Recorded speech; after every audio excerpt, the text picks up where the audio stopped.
Ah, et voilà. Maintenant, j'ai déjà récolté le millepertuis. Donc, une petite quantité.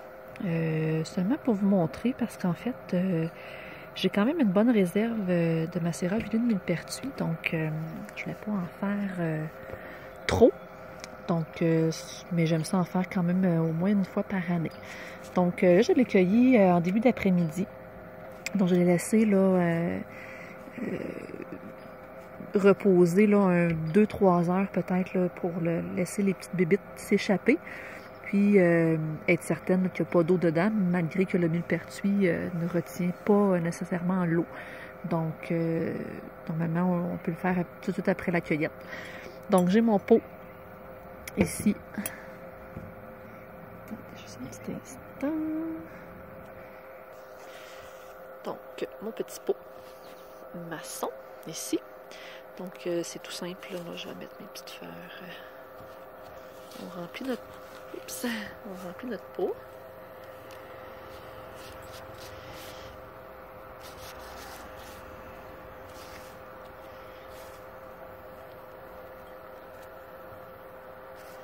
Comme ça.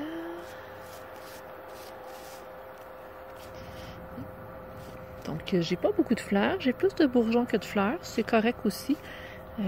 C'est dans le bourgeon là, que les péricines se retrouvent le plus. Donc, une fois que ça s'est rempli, vous voyez là, j'ai à peu près là, presque tout mon pot. On ajoute l'huile d'olive.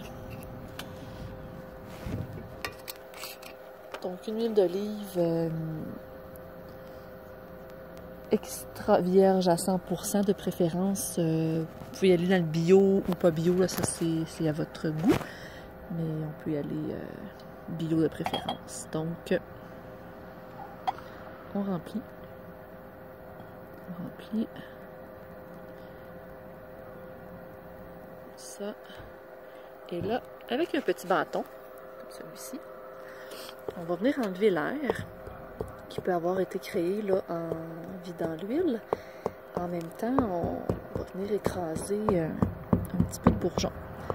Pour avoir un bâton avec un bout plat aussi, là, pour vraiment venir ouvrir les bourgeons.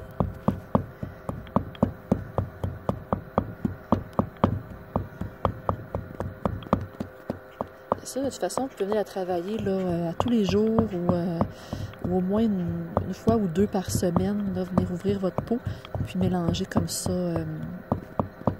votre mélange d'huile. Très important de ne pas utiliser l'aluminium, le plastique. Donc moi, je vais soit en bois ou en acier inoxydable. Donc, on va rajouter encore un peu d'huile pour vraiment bien couvrir les fleurs, pour pas qu'il y ait de fleurs qui touchent à l'air, en fait.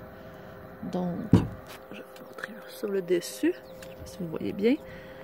On vient écraser. Et ça, c'est pour ça que c'est important de venir vérifier votre huile. On dit à tous les jours de la brasser. Comme je vous dis, là, si vous n'avez pas le temps, des fois on oublie au moins une fois ou deux par semaine de venir repousser les petites fleurs qui pourraient s'être retrouvées à la surface de l'huile. Donc vous voyez, et voilà, tout simple. Cette belle huile-là va devenir tout rouge. Dans 2-3 semaines, là, elle devrait être prête. Mais dès après la première semaine, vous allez voir là, la différence de couleur.